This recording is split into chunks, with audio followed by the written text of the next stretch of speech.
Air India की flight AI-171 ने दोपहर 1:38 पर अहमदाबाद एयरपोर्ट के रनवे नंबर 23 से उड़ान भरी। टेक ऑफ के फौरन बाद विमान के पायलट सुमित सुपरवाल ने इमरजेंसी मेडे कॉल दी और अगले ही मिनट प्लेन की ट्रैजेक्टरी हवा में ऊपर उठने की बजाय नीचे की तरफ जाती थी।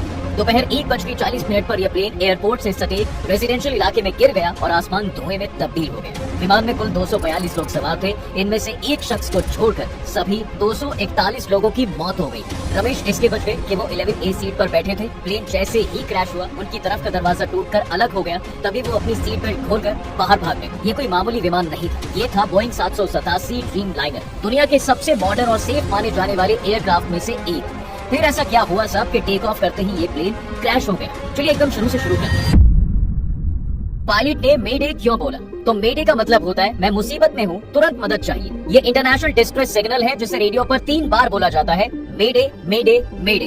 मेडे ही क्यों कहा जाता है? दरअसल मेडे शब्द फ्रेंच भाषा के मेडेस से आया है, जिसका मतलब ही होता है हेल्प मी, यानी मेरी मदद करो। सबसे पहला सवाल है कि टेक ऑफ करते ही 2 मिनट में प्लेन क्रैश कैसे हो सकता है? दरअसल किसी भी एयरक्राफ्ट के लिए टेक ऑफ और लैंडिंग जोन सबसे खतरनाक होते हैं। इस दौरान 3 बड़े खतरे होते हैं, इंजन का फेलियर, मौसम की वजह से टर्बुलेंस और bird head. Air commander retired SP Singh के मुताबिक विमान के पायलट सुमित सबरवाल ने आखिरी मौके पर इमरजेंसी मेडे कॉल दिया था। यानी इससे साफ पता चलता है साहब कि पायलट के पास मदद मांगने का भी समय था, लेकिन प्लेन कंट्रोल करने का नहीं। SP सिंह बताते हैं कि ये 2 इंजन वाला एयरक्राफ्ट है, यानी अगर एक इंजन फेल हो गया तो दूसरा इंजन इतना पावरफुल होता है कि सेफ लैंडिंग करा सकता है। इस हादसे की वजह दोनों इंजन फेल होना भी हो सकता है। वहीं प्लेन क्रैश होने से पहले जो वीडियो आया, जिसे देखने से ऐसा लगता है कि वो ऊपर उठ रहा है, लेकिन अगर गौर करें तो उसकी नोज नीचे और टेल झुकी हुई। पायलट ने विमान को ऊपर उठाने की कोशिश की, लेकिन वो नीचे ही गिरता चला गया। ये दोनों इंजन फेल होने का इंडिकेशन है। क्या पायलट ने रनवे का पूरा इस्तेमाल नहीं किया?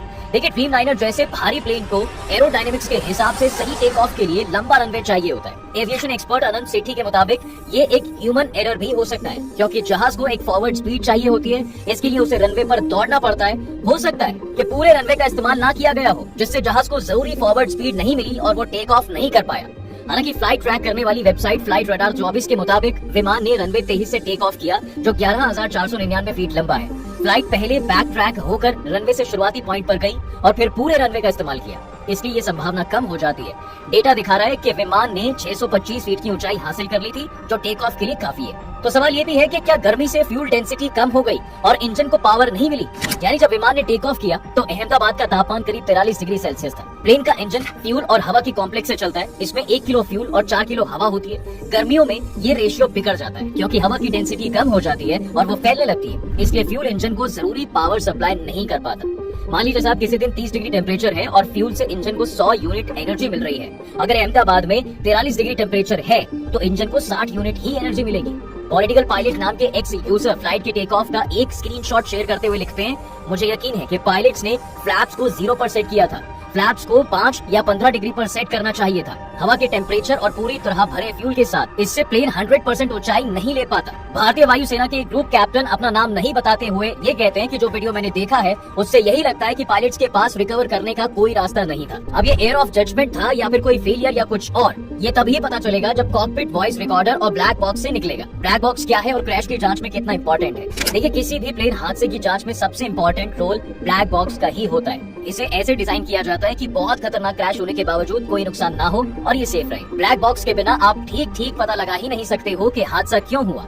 ये पायलट की मिस्टेक, टेक्निकल खराबी, मौसम या बाहरी हमलों को पहचानने में मदद करता है। वहीं कॉकपिट वॉइस रिकॉर्डर यानी CVR एक छोटा मजबूत इलेक्ट्रॉनिक डिवाइस है जो प्लेन के कॉकपिट में होने वाली सभी आवाजों को रिकॉर्ड करता है। ये ब्लैक बॉक्स का ही हिस्सा होता है और इसका रंग भी चमकीला नारंगी होता है। इसमें पायलट और क्रू के बीच की बातचीत, पैसेंजर्स के बीच की बातचीत और पायलट के एयर ट्रैफिक कंट्रोल से होने वाली बातचीत रिकॉर्ड होती है। CVR हर रिकॉर्डिंग के साथ समय और तारीख भी रिकॉर्ड करता है, ताकि जांचकर्ता ये समझ सके कि घटना कब और किस तरह हुई।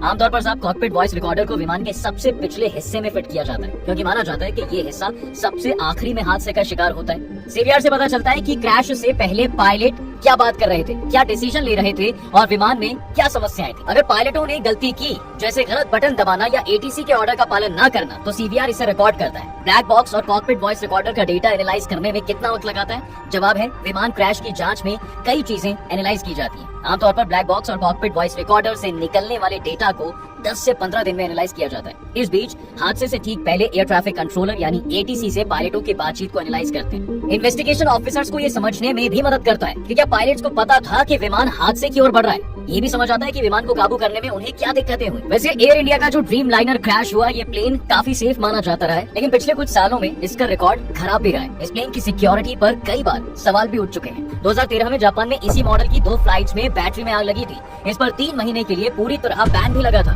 2020 से 2022 के बीच इसकी बॉडी पार्ट्स ठीक से नहीं जुड़ रहे थे। बोइंग ने खुद डिलीवरी रोक दी थी।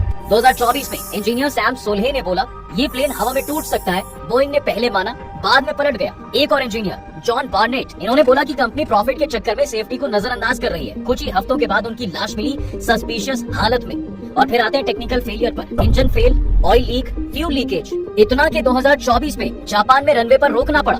सवाल यही है, ऐसे रिकॉर्ड वाले प्लेन को उड़ान की इजाजत मिल कैसे रही है? सबसे पहले बोइंग 787 ड्रीम लाइनर ने इंडिया में 8 सितंबर 2012 में उड़ान भरी थी और इसे एयर इंडिया ने ऑपरेट किया था। बोइंग ड्रीम लाइनर, जिसे ऑफिशियली बोइंग 787 कहा जाता है, इसे अमेरिका की एरोस्पेस कंपनी बनाती है। इंडिया में मिली 2 एयरलाइंस बोइंग 787 ड्रीम लाइनर का इस्तेमाल करती है। पहली एयर इंडिया, सबसे ज्यादा dream liner aircraft air India के पास ही है। एयर इंडिया के पास 787 8 वेरिएंट है। इसका इस्तेमाल इंटरनेशनल फ्लाइट्स के लिए किया जाता है, जैसे लंदन, न्यूयॉर्क, सिडनी, दुबई के लिए। इसके अलावा विस्तारा के पास भी कुछ बोइंग 787 के 9 ड्रीम लाइनर विमान है। ये लॉन्ग रेंज, वाइड बॉडी और ट्विन इंजन जैसे एयरक्राफ्ट है। अब ऐसे में पूरी वीडियो देखने के बाद आपको क्या लगता है? आप अपनी राय मुझे कमेंट्स में जरूर बताइएगा। वीडियो अगर आपको पसंद आई है तो इसे लाइक और शेयर जरूर कर दो और जाते जाते चैनल को सब्सक्राइब करना बिल्कुल ना भूलें।